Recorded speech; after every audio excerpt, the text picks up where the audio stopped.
Halo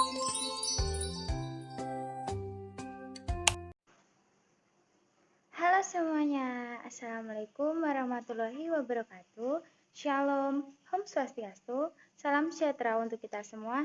Namo Buddhaya. Gimana nih keadaannya? Apakah sehat semua? Semoga kita dalam keadaan sehat selalu ya. Di sini saya akan membuka penyampaian materi dari kelompok kami dengan materi demonstratif, mata kuliah public speaking, dan dosen pengampu Ibu Situasi SPDB MI Kom.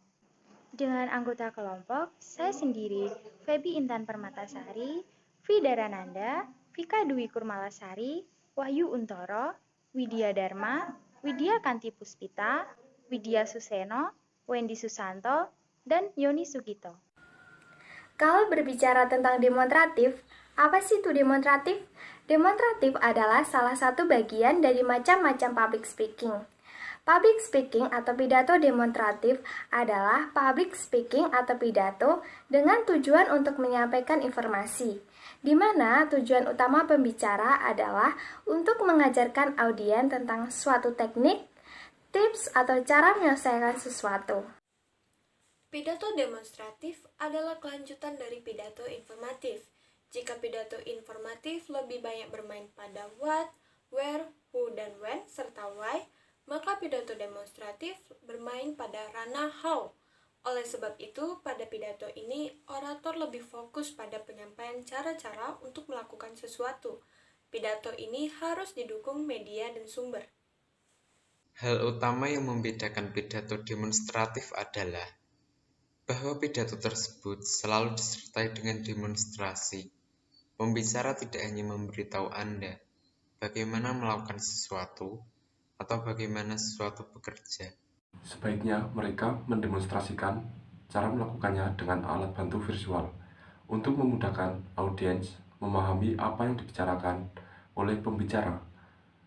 Karena pidato demonstratif berusaha memberikan pengetahuan, pidato tersebut dapat dengan mudah disalah-artikan sebagai pidato informatif yang juga memiliki tujuan serupa, namun keduanya memiliki perbedaan.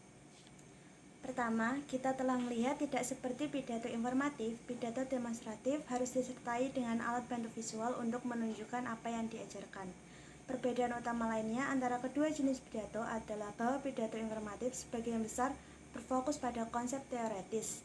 Pidato demonstratif lebih fokus pada aspek praktis.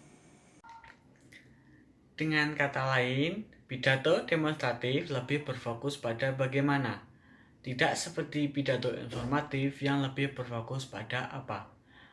Anda dapat memberikan pidato demonstratif tentang apa saja yang dapat mengajarkan orang bagaimana melakukan sesuatu, bagaimana mendapatkan penghasilan pasif, bagaimana mempersiapkan wawancara kerja, bagaimana merawat mobil, dan apa saja.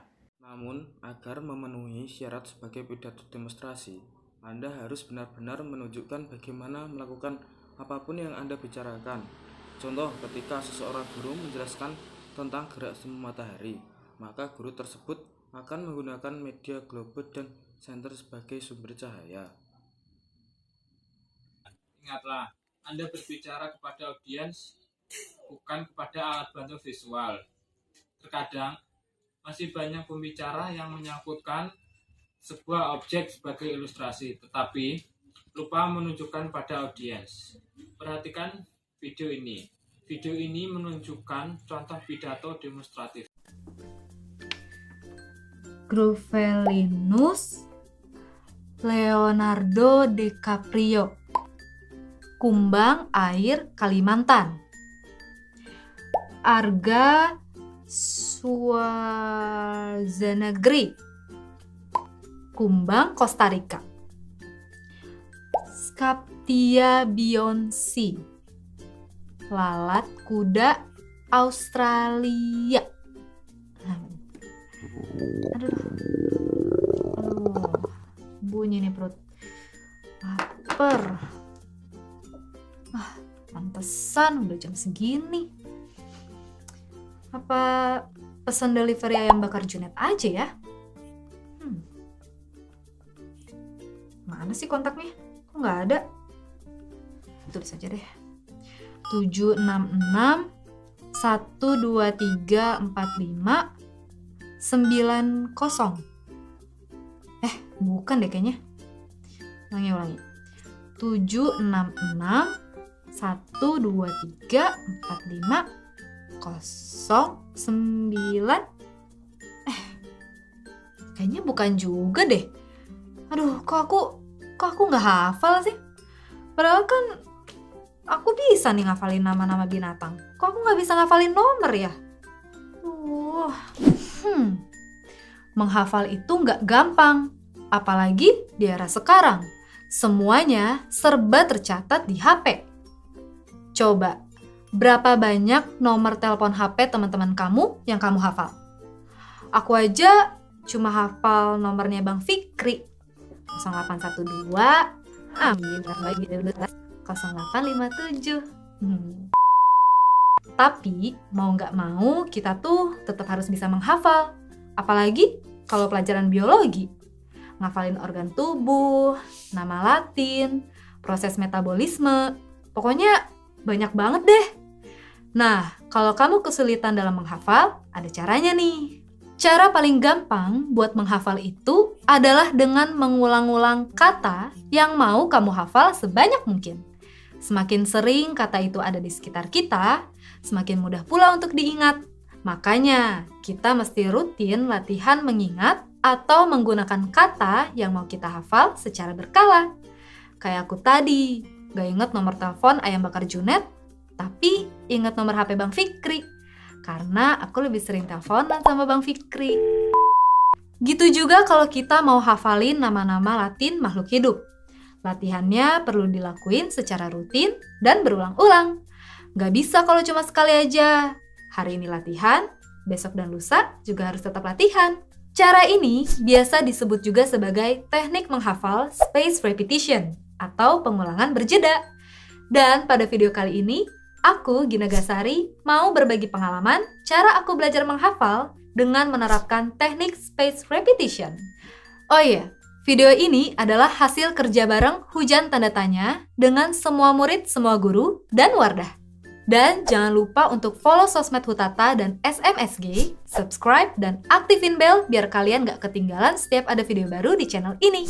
Cara pertama yang biasa aku pakai untuk belajar menghafal dengan pengulangan berjeda adalah belajar dengan cara menguji diri sendiri atau self-quizzing. Cara ini sangat efektif digunakan untuk belajar menghafal. Cari soal-soal yang berkaitan dengan apa yang mau kamu hafal. Kerjakan, lalu cek hasil kerjaan kamu. Lakukan latihan soal ini secara rutin. Dan misalkan hasil latihan kamu udah bagus di bab tentang nama Latin serangga, tapi masih belum bagus di nama Latin mamalia, perbanyak frekuensi latihan soal tentang nama Latin mamalia ketimbang hal lain yang udah bagus hasilnya. Cara kedua adalah belajar dengan flashcard. Flashcard adalah sebuah kartu yang satu sisinya berisi pertanyaan dan sisi lainnya berisi jawaban. Kamu bisa bikin flashcard sederhana hanya dengan menggunakan selembar kertas, gunting, dan pulpen. Misal, kamu mau belajar tentang nama Latin kumbang. Tulis nama kumbang dalam bahasa Indonesia pada satu sisi, dan tulis nama Latinnya pada sisi lainnya. Buat satu set kartu yang isinya nama-nama kumbang. Lalu, tes kemampuan kamu dengan menebak nama Latinnya dari nama dalam bahasa Indonesianya. Lakukan latihan ini secara berkala. Dan kalau dari satu set kartu yang misalnya isinya 10, kamu cuma bisa hafal 5, letakkan 5 kartu yang paling kamu hafal di bagian bawah, dan yang paling tidak kamu hafal di bagian atas. Ulangi rangkaian latihan ini dari kartu yang paling atas, begitu seterusnya. Dan kalau kamu nggak mau repot-repot bikin flashcard sendiri, kamu bisa loh belajar pakai flashcard di aplikasi belajar Pahamify. Cara ketiga adalah cara yang paling simple. Cara yang paling aku suka deh pokoknya, yaitu dengan melafalkan kata-kata yang mau dihafal secara berulang-ulang dan berurutan, sambil mencatatnya di atas kertas dengan tulisan tangan. Ular melingkar di atas pagar rumah Pak Umar. Misalnya, ada 10 nama hewan yang mau kamu hafal. Ya kamu lafal dan catat ke-10 nama hewan tersebut. Dan kalau ternyata kamu stuck di nama hewan yang ke-8, 9, dan 10, kamu harus ulang latihan kamu dengan menukar urutan ke-8, 9, dan 10 menjadi urutan pertama, kedua, dan ketiga. Sama seperti dua cara sebelumnya, cara ini juga harus dilakukan secara rutin dan berkala. Dan ingat, harus dicatat dengan tulisan tangan di atas kertas ya. Karena aktivitas menulis dengan tangan ketika menghafal itu bisa ngebantu otak dalam menyerap informasi. Bisa jadi lebih gampang deh nempel di otak. Itu tadi 3 tips belajar menghafal dari aku. Semoga bermanfaat ya. Dan jangan takut sama pelajaran yang butuh menghafal.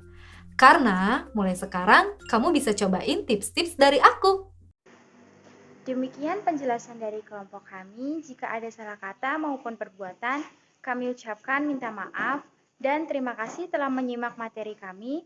Wassalamualaikum warahmatullahi wabarakatuh. Shalom, Om Swastiastu, salam sejahtera untuk kita semua. Namo Buddhaya.